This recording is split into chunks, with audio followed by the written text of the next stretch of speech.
हाँ जी, देखिएगा शुरुआत करते हैं इसके टिश्यूज़ वाले चैप्टर की। तो इसमें है जब भी कभी जैसे हमने पहला वाला चैप्टर देखा था फंडामेंटल यूनिट ऑफ लाइफ। तो फंडामेंटल यूनिट ऑफ लाइफ में हमने सेल के बारे में देखा था, सेल के अंदर का स्ट्रक्चर क्या होता है, सेल ऑर्गेनलीज किस किस तरीके के होते हैं। लेकिन इस वाले में हमको देखना है कि टिश्यूज़ क्या हैं। अब जो ये टिश्यूज़ हैं, टिश्यूज़ में हमको ये देखना होगा कि जो सेल का ग्रुप होता है ना पूरे का पूरा, उस ग्रुप से टिश्यूज़ बनते हैं। तो शुरुआत करते हैं इसकी। ऑनलाइन वाले बच्चों को नोट्स मिल गए, बताइए भाई, तीनों बच्चे बताएं। Yes sir. ठीक है, तो मैं अभी इसके पहले वाले पेज पर शुरुआत कर रहा हूँ यहाँ पर।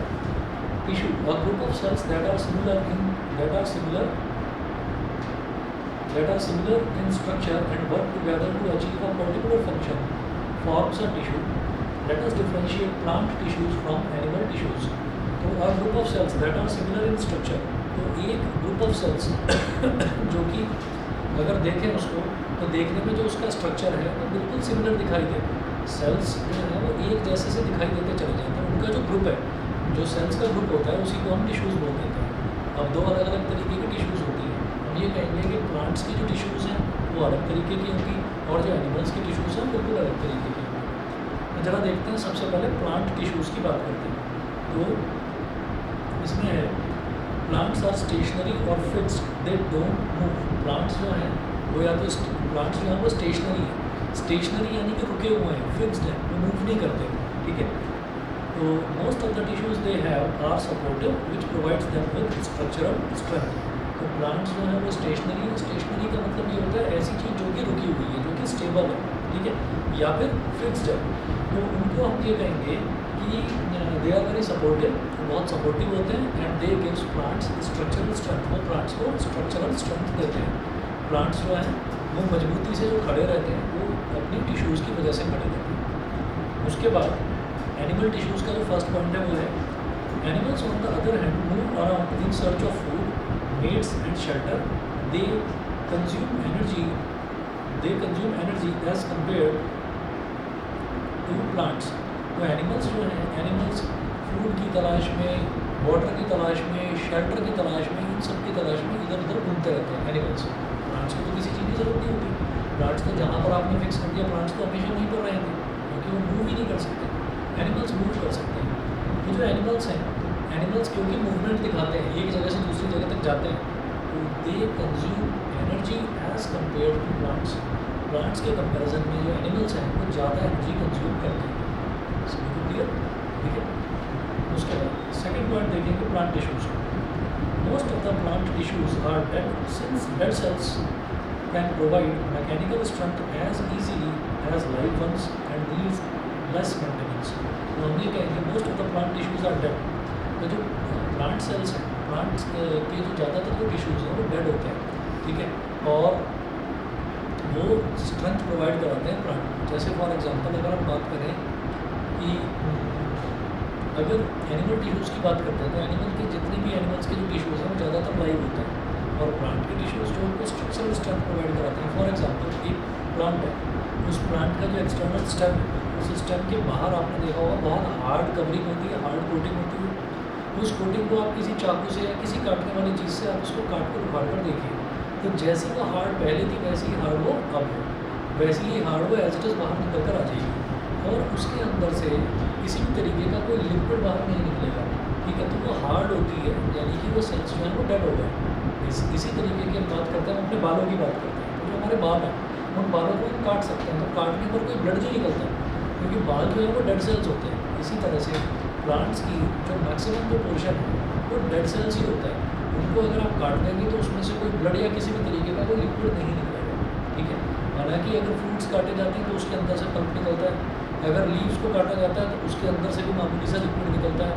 तो लीव्स वो डेड नहीं है, वो लाइव है, लेकिन जो प्लांट का जो वुड वाला पोर्शन है वही सबसे ज़्यादा होता है प्लांट्स में और वो जो है वो डेड सेल्स का बना हुआ होता है और उसी वजह से प्लांट्स जो है वो सीधा का सीधा खड़ा रहता है।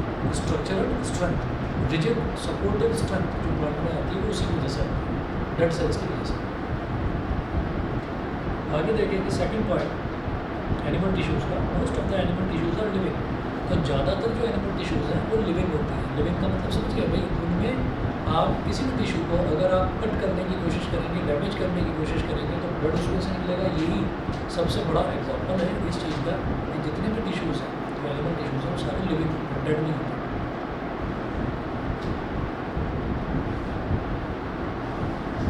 थर्ड पार्ट है, थर्ड पॉइंट ऑफ रेफरेंस है plant tissues. The growth in plants is limited to certain regions. There are some tissues in plants that divide throughout their life. These tissues are localized in certain regions. Based on the dividing capacity of the tissues, various plant tissues can be classified as growing or meristematic tissue and permanent tissue. तो जो growth है plants में is limited to certain regions. Is limited to certain regions का मतलब ये है कि जैसे स्टेम है तो स्टेम की एक लिमिट होती है। जैसे मान लीजिए प्लांट, आप किसी भी प्लांट को देखेंगे तो उसका स्टेम नीचे से बहुत ज़्यादा चौड़ा होगा। ऐसा थोड़ी हो जाएगा कि वो स्टेम इतना ही चौड़ा होता चला जाए ऊपर तक, आसमान तक, जहाँ तक आप देखते चले जाओगे। ठीक है, नहीं यहाँ तो दीवार, यहाँ तो छत आ गई है, यहाँ पर। तो हम ये कह रहे हैं कि अगर आपने स्टेम की बात करी है तो स्टेम नीचे से तो बहुत चौड़ा है, फिर धीरे धीरे धीरे धीरे ऊपर जाते जाएंगे तो वो छोटा होता चला जाएगा। ऐसा होता है। ऐसा थोड़ी होता है कि जितना चौड़ा नीचे उतना ही चौड़ा ऊपर हो जाएगा। वो तो अगर गिर गया कहीं पर तो वो तो तबाही हो जाएगी। ठीक है, तो आप ये देखिएगा इसमें जो प्लांट्स की जो ग्रोथ है it is limited to certain regions. तो कुछ रीजन तक लिमिटेड रहती है उसकी ग्रोथ के। जो स्टेम है वो इतनी ही हाइट तक ऊंचा उठेगा, उसके बाद फिर वो छोटी छोटी ब्रांचेस में डिवाइड हो जाएगा। ठीक है, अच्छा। These tissues are localized in certain regions based on the dividing capacity of the tissues. Various plant tissues can be classified as growing or meristematic tissue and permanent tissue. तो dividing capacity पर based अलग अलग plant tissues वो growing या meristematic tissues की categories में divide करा जा सकता है। तो मैं आगे करूँगा डिटेल में कि ग्रोइंग टिश्यू क्या है, मेरिस्टेमेटिक टिश्यू क्या है, परमानेंट टिश्यू क्या है, ये हम डिटेल में करेंगे। टाइप्स ऑफ टिश्यूज़ में सारा कुछ है। फिर आ जाते हैं थर्ड पॉइंट, एनिमल टिश्यूज़ का देखते हैं। थर्ड पॉइंट है cell growth in animals is more uniform. तो एनिमल्स के केस में जो सेल्स की ग्रोथ है वो ज़्यादा यूनिफॉर्म होती है। ठीक है, so there is no much demarcation of dividing and non dividing regions in animals. ठीक है, तो उनकी जो ग्रोथ है वो थोड़ी यूनिफॉर्म होती है। यूनिफॉर्म का मतलब ये है कि अगर ग्रोथ हो रही है ना एनिमल्स की, तो जब हम ये कहते हैं कि अगर मान लीजिए हम छोटे थे तो हमारे हाथ पैर सब कुछ छोटा छोटा था, फिर धीरे धीरे धीरे धीरे हम बढ़ते चले गए तो हमारे जितने भी ऑर्गन्स हैं, ऑर्गन्स का साइज़ भी सबको बढ़ता चला गया। तो ऐसे ही हम ये कहते हैं कि अगर हाथ बढ़ रहा है किसी का, एक हाथ बढ़ रहा है तो भाई दूसरा हाथ भी बढ़ेगा। ठीक है, प्लांट्स में आपने देखा होगा, हो सकता है एक तरफ की ब्रांच बहुत लंबी हो तो दूसरी तरफ की ब्रांच थोड़ी छोटी रह जाए। ठीक है, प्लांट्स कभी भी ऐसा नहीं होगा कि इधर एक ब्रांच ऐसे निकल रही है तो उधर भी एक ब्रांच डिज़ाइन के तौर पर ऐसे ही निकलेगी। ऐसा नहीं होता प्लांट्स में। प्लांट्स में कोई भी रीजन कैसा भी डेवलप हो सकता है, लेकिन एनिमल्स में ये श्योर है। कभी भी आपने कोई ऐसा शेयर नहीं देखा होगा कि उसके आगे के पैर तो बहुत बड़े हैं, पीछे के पैर छोटे छोटे से, दौड़ ही नहीं पा रहे। ठीक है, तो ऐसा नहीं होता कभी भी। उनकी जो ग्रोथ है वो यूनिफॉर्म है। अच्छा, नेक्स्ट पेज नंबर 2 पर आएंगे टिश्यूज़ में। The structural organisation of organs and organ systems is very simple even in very complex plants. तो जब हम स्ट्रक्चरल ऑर्गेनाइजेशन की बात करते हैं of organs and organ systems is very simple even in very complex plants. बहुत ज़्यादा complex भी अगर प्लांट्स हैं तो उसमें जो ऑर्गन्स हैं उनके और उनका जो ऑर्गन सिस्टम है, उनका जो स्ट्रक्चर है वो बड़ा ना यूनिफॉर्म होता है, वो बहुत सिंपल होता है। सिंपल इन द सेंस कि हमने ये कहा कि भाई रूट है, रूट कहाँ पर होती है? ज़मीन के नीचे। शूट एक चीज़ होती है, रूट रूट होती है ज़मीन के नीचे, एक होती है शूट ज़मीन के ऊपर। तो ज़मीन के नीचे वाला जो पोर्शन है that is called root. Root होगा, शूट होगा, स्टेम होगा, लीव्स होगी, फ्रूट्स होंगे, फ्लावर्स होंगे। बस ये कुल मिलाकर 6-7 टाइप्स। और अगर हम बात करें एनिमल सिस्टम की तो भाई hands, legs, eyes, nose, ears, ये भी सारे छोटे छोटे ऑर्गन्स हैं, किससे मिलकर बने हैं? छोटे छोटे टिश्यूज से मिलकर बने। हार्ट अंदर जाएंगे, हार्ट, पेनक्रियाज, लिवर, किडनी और न जाने क्या क्या चीज़ें। ठीक है, तो आप ये देखेंगे कि वो सिस्टम जो है बड़ा कॉम्प्लेक्स होता है ह्यूमन बींग्स में। ठीक है, लेकिन जो प्लांट्स हैं, प्लांट्स में काफ़ी सिंपल होता है। तो देखेंगे the structural organisation of organs and organ systems is far more specialised and localised in complex animals. तो बहुत ज़्यादा लोकलाइज्ड होता है और स्पेशलाइज्ड होता है। लोकलाइज्ड का मतलब एक चीज़ लोकलाइज है, मतलब हार्ट है भाई, हार्ट का काम पंपिंग का ही है बस। वो डीऑक्सीजनेटेड ब्लड को लेगा और ऑक्सीजनेटेड ब्लड को पंप करेगा। तो उसको जो ब्लड है, ब्लड को चारों तरफ पंप करने का काम जो है वो हार्ट करता है। ये तो लोकलाइज्ड फंक्शन हो गया हार्ट का। ऐसे जो ऑर्गन्स हैं, ऐसे ऑर्गन्स अलग अलग प्लांट्स में भी होते हैं लेकिन बहुत कम होते हैं। इसमें बहुत ज़्यादा होंगे एनिमल्स में, लेकिन वहाँ बहुत कम होते हैं। विमुदा बताइए, अभी आ रहा हूँ, एक मिनट।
कैसे नींद आ रही है?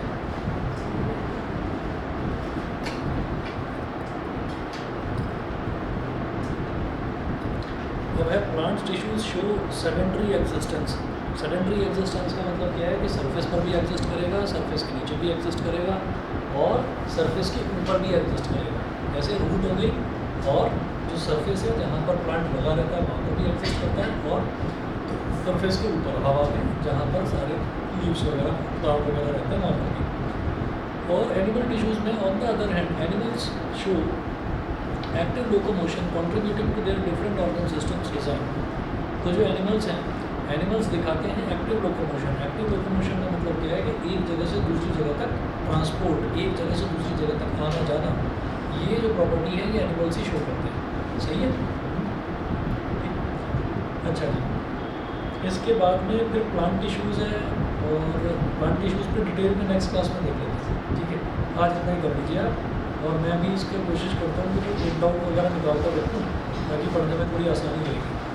कल जो आपकी क्लास है वो सेम शाम को ही 7 बजे ही होगी। ठीक है, बस आज के लिए मैंने चेंज करा। चलिए जी, और